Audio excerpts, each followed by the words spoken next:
और प्रधानमंत्री जी ने स्पष्ट संदेश दुनिया को भी दिया है कि हम जो आतंकी थे उसको छोड़ेंगे नहीं, किसी भी बिल में घुस जाए उसको निकाल कर मारने का काम करेगी भारतीय सेना। इसलिए किसी भी हालत में भारत की सेना भारत के गौरव को आगे ले जाने का काम करेगी और प्रधानमंत्री नरेंद्र मोदी जी के नेतृत्व में ये भारत विकसित हो रहा है, उसकी पूरी मन की बात में उन्होंने चर्चा किया।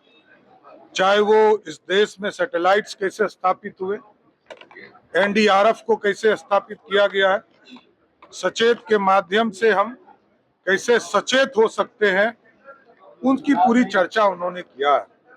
और इस भारत में जो गौरवशाली इतिहास रहा है, अप्रैल माह में और मई माह में गांधी जी के बारे में बताया, किस तरह सत्याग्रह बिहार से उन्होंने शुरू किया और इस भारत को आजादी दिलाने का काम किया। इसलिए मोदी जी जब मन की बात करते हैं तो देश के युवा को प्रेरणा देते हैं, प्रेरणा के स्रोत बनते हैं, भारत को समृद्ध बनाने का प्रयास करते हैं। लेकिन मनीष शंकर ये कह रहे हैं कि बंटवारा के कारण ही हुआ है, बंटवारे के डर के कारण घटना घटी है। क्यों ऐसी बातें कांग्रेस को?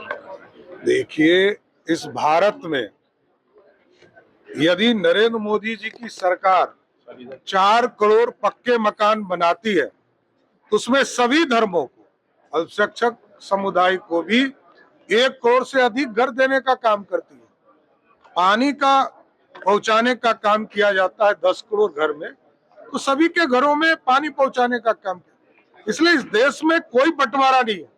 बंटवारा तो 1947 में हुआ था कि धर्म के आधार पर देश बने थे।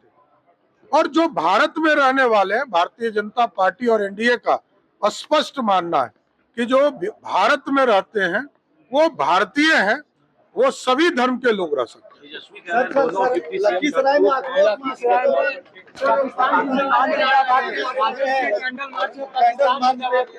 ये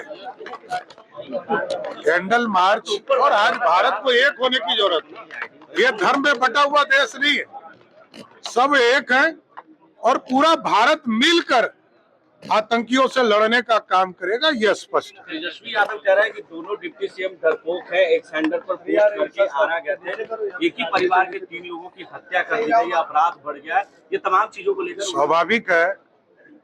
उनके पिताजी ने अराजकता फैलाया बिहार में और कल ही भगवान सिंह जी वहां गए थे, जदयू के नेता है, और उन्होंने स्पष्ट तौर पर बताया कि किसने गोली चलाया। मरने वाले जितने लोग मरे हैं वो पुलिस के नजर में सब अपराधी हैं और हम जाति धर्मों में नहीं आते। मैं जाति की बात नहीं करता। अपराधी जो भी है उसको मरना होगा और उसको पुलिस ठोकती रहेगी। अपराधी आपस में लड़ रहे हैं तो ये मरेंगे, कटेंगे, लेकिन पुलिस अपना काम करेगी। जो भी अपराधी दिखेंगे उसको जेल के अंदर बंद करेंगे। हमसे जुड़े रहने के लिए हमारे YouTube चैनल को सब्सक्राइब करें और नई वीडियो की नोटिफिकेशन के लिए बेल आइकॉन को दबाएं।